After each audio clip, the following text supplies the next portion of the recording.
দিল নরম করেন। খুব কঠিন কথা এখন বলবো, একবারে মোমের মতো দিলটাকে নরম করে দেন।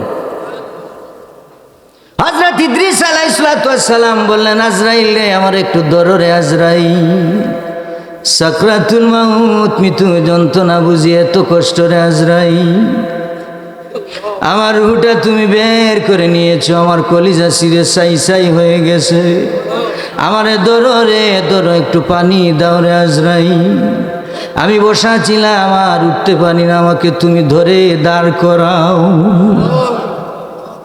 এবার আজরাইল পানি দিলেন, হযরত ইদ্রিস নবীকে ধরলেন। ধরার বহু সময় পরে হযরত ইদ্রিস আলাইহিস সালামের হুঁশ ফিরে এসেছে, বলুন সুবহান। এবার হযরত ইদ্রিস আলাইহিস সালাম পরিপূর্ণ হুঁশ হওয়ার পরে বললেন, আজরাইল রে, তুমি আরেকটা কাজ, আমি 3টা বলেছিলাম 2টা করেছে, আরেকটা কাজ তুমি করো, আমাকে এই মুহূর্তে তুমি জান্নাতে নিয়ে যাও, আমি জান্নাতটা দেখবো। সুবহানাল্লাহ বলেন। কয়টা শর্ত? 3টা। এবার বললেন, আমাকে একটু জান্নাতটা দেখান, আমি জান্নাতটা একটু ভিজিট করতে চাই। কেন ভিজিট করবেন?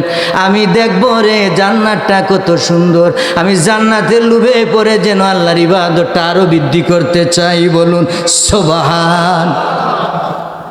আমার বাবারা, বাইরা, আল মনসুরিয়া হান্নানিয়া দরবার শরীফের আমার ভক্ত মুরিদা নাশিকিন জাকিরানরা গভীর মনোযোগ দেন। কি বলছেন? একটু জান্নাতটা দেখবো। সুবহানাল্লাহ।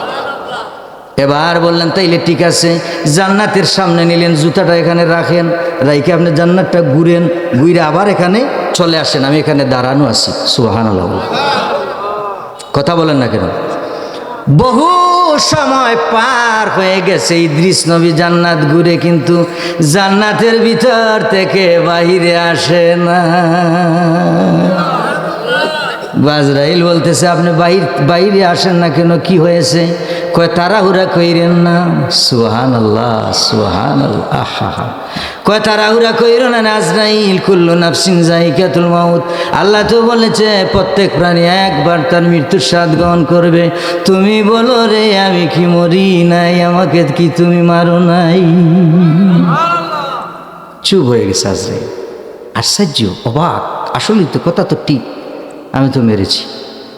রে আজরাইল, তুমি তাড়াহুড়া কেন করো? আল্লাহ পাক না কোরআনে বলেছে, খালিদিনা ফিহা, জাহান্নামীরা জাহান্নামে ঢুকলে চিরকাল থাকবে, জান্নাতে জান্নাতীরা ঢুকলে চিরকাল থাকবে। আমি জান্নাতে ঢুকেছি, চিরকাল থাকবো, কেন আমারে ডাকতেছ? তিনি বের হয় নাই, দাঁড়িয়ে আছে ভিতরে। বলুন সুবহান। সঙ্গে সঙ্গে আল্লাহ পাক খবর দিয়ে দিলেন, আজরাইল রে, তুমি জান্নাত থেকে ফেরত চলে আসো, আমি ইদ্রিস নবীর কপালে এটাই লিখেছি। জীবিত অবস্থায় জান্নাতে আছেন, চিৎকার মেরে বলুন সুবহান।